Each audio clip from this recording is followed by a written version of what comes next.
a gente tem um movimento de expansão, de crescimento, que aquilo vai trazer mais qualidade para nós, mas quando a gente vê, a gente recai naquele velho padrão, né? É justamente assim, quando ele me falou isso, eu dei até para ele o exemplo que acontece muito com as pessoas que têm um vício, o alcoolismo, qualquer tipo de droga.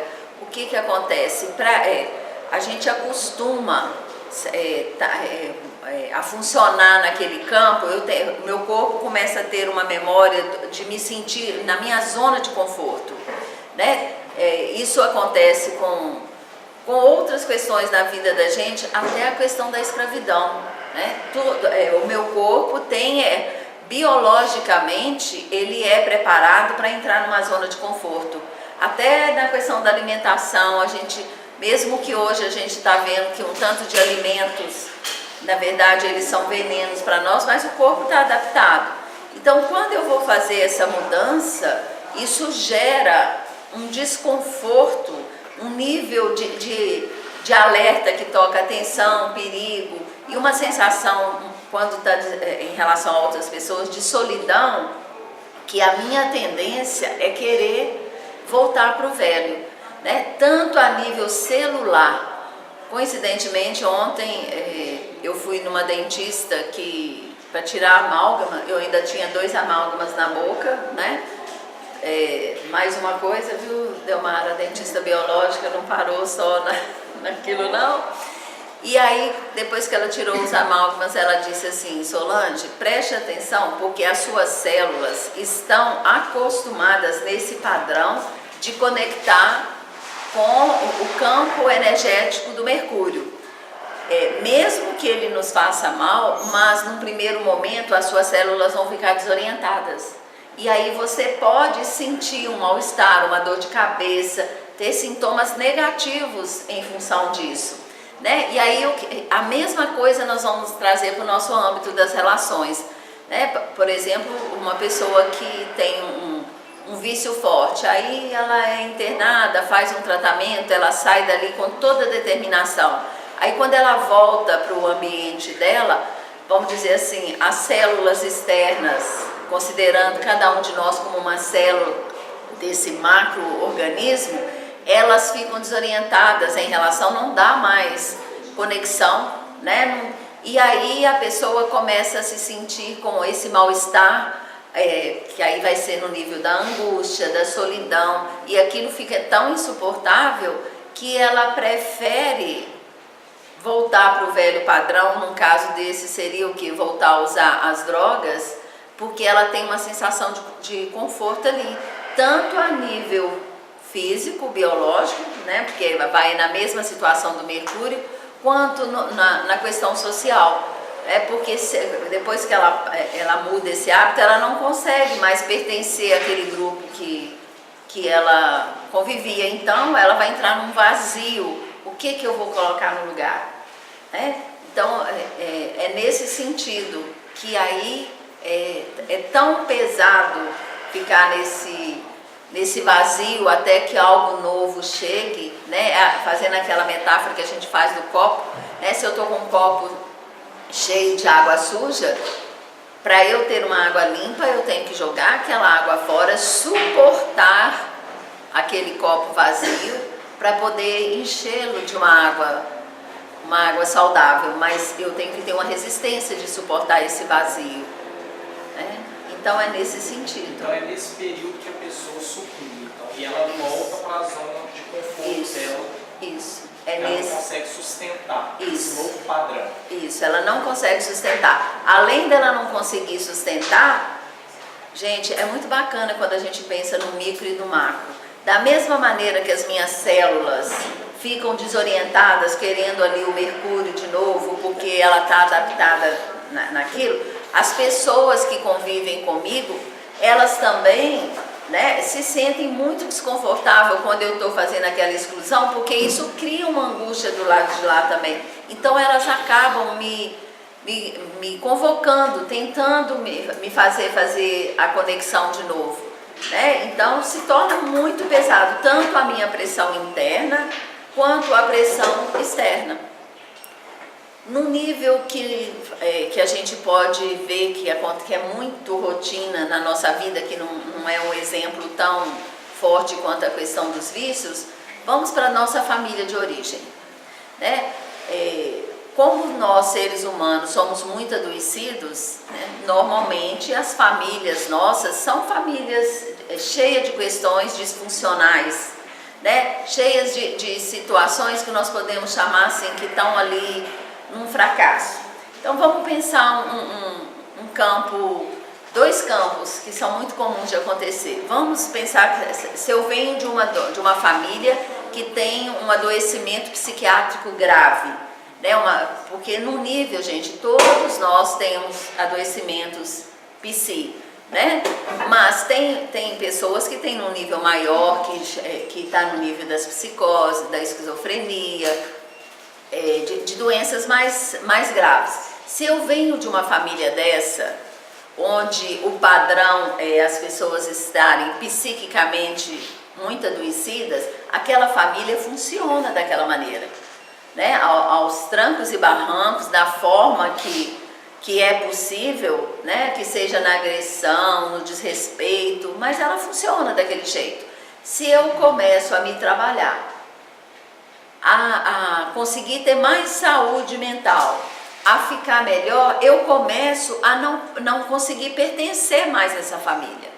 Num primeiro momento, isso me dá uma solidão, uma culpa, um desejo de salvar ali todo mundo daquele padrão, e muitas vezes eu até tento um tempo fazer isso, até que chega numa hora, ou eu desisto e volto lá para aquele padrão e fico ali, normalmente numa situação muito vitimizada, porque diante daquelas pessoas que estão com um grau de adoecimento maior do que eu vou virar vítima delas, porque no nível de inconsciência delas, do adoecimento, elas se tornam, né, pessoas muito vampiras, né, muito desrespeitosas, abusivas, invasivas, né, e assim, não adianta eu querer cobrar delas terem uma atitude diferente, porque se elas estão adoecidas, elas não conseguem ver isso. Então eu vou ter que ter aí muita força de suportar toda essa situação, me distanciar, num momento me sentir muito sozinha, né? E fazer a minha conexão comigo mesmo e encontrar grupos que eu possa pertencer para me dar uma sustentação. Não quer dizer com isso que eu vá negar a minha família, eu vou continuar tomando, principalmente dos meus ancestrais, a vida que chegou para mim, o meu aprendizado, faz parte do meu processo. Se eu vim nessa família, eu tenho muito para aprender, né? Mas se eu consigo fazer essa ascensão, eu preciso suportar a minha solidão diante dessa família. Quanto mais eu me trabalho, quando eu chego lá, mais eu tenho a sensação de não fazer parte, né? E nem em termos de concreto ali, de personalidade, de cultura, eu começo a não fazer parte mais. Mas que bom que aqui a gente tem esse conhecimento de saber que no nível da alma eu estou sempre conectado e que no nível da alma não tem esses adoecimentos. Aí eu paro de olhar para a personalidade, né, do meu grupo familiar e começo a olhar para essa centelha divina, usando um termo, né, para o inconsciente profundo, onde todos nós temos a saúde, né? Nós estamos assim desconectados desse nosso campo saudável, mas ele habita em todos nós. Todo ser humano tem essa possibilidade de fazer essa jornada e sair do campo do adoecimento para entrar no campo da saúde. E estar no campo da saúde, gente, não tem aqui uma ideia romântica que aí tudo vai ser maravilhoso. Estar no campo da saúde é estar no campo da consciência de que eu estou aqui sempre para fazer o meu movimento de ascensão, de crescimento. O que muda é a minha capacidade de pegar situações dolorosas, tanto minhas próprias situações dolorosas, quanto das pessoas que eu amo, né? E conseguir olhar para aquilo ali como uma fonte de crescimento e mudar a minha maneira de interagir com aquilo ali e sempre tá me levando para crescer, né? Mas, para fechar isso nesse sentido das doenças psiquiátricas, diante daquele grupo eu tenho uma solidão. Eu não vou ter situações onde eu às vezes estou em movimento de precisar de um apoio, né? Eles não vão ter condições de me dar o apoio, o acolhimento que eu, no meu crescimento, sou capaz de, que eu necessito, né? Então eu vou ter que buscar isso em outro lugar. Mas eu posso, desconectada desse desejo, dessa necessidade de que eles sejam diferentes, que eles me acolham da maneira que eu gostaria que eles me acolhessem, eu posso, já nutrida, ir até lá, compartilhar e receber algo deles, né? Conectar com o nível de algo que eles têm para me dar, que muitas vezes nem eles sabem que eles têm. Eu posso ir lá e tomar deles. E é nesse sentido que o Hellinger nos ensina, né? Que às vezes a gente faz uma leitura equivocada disso, quando ele diz assim que nós temos que tomar dos nossos pais, tomai, né? Nós vamos lá e tomamos dos nossos pais o sagrado que eles têm, né? E é esse sagrado que eles nos ofertam, que eu vou perceber isso no sentido da minha vida. Eu existo, todos nós que estamos aqui, né, com toda a nossa plenitude, se nós existimos, se estamos vivos, é porque o que o nosso pai e a nossa mãe fizeram à nossa criança, né, nesse encontro sexual que gera uma nova vida, nessa cocriação, né, isso que eles nos deram foi perfeito e suficiente. E eu tomo isso deles e continuo a minha jornada. Aonde que a gente se perde nisso é quando eu começo a achar que o que eles me deram não é suficiente.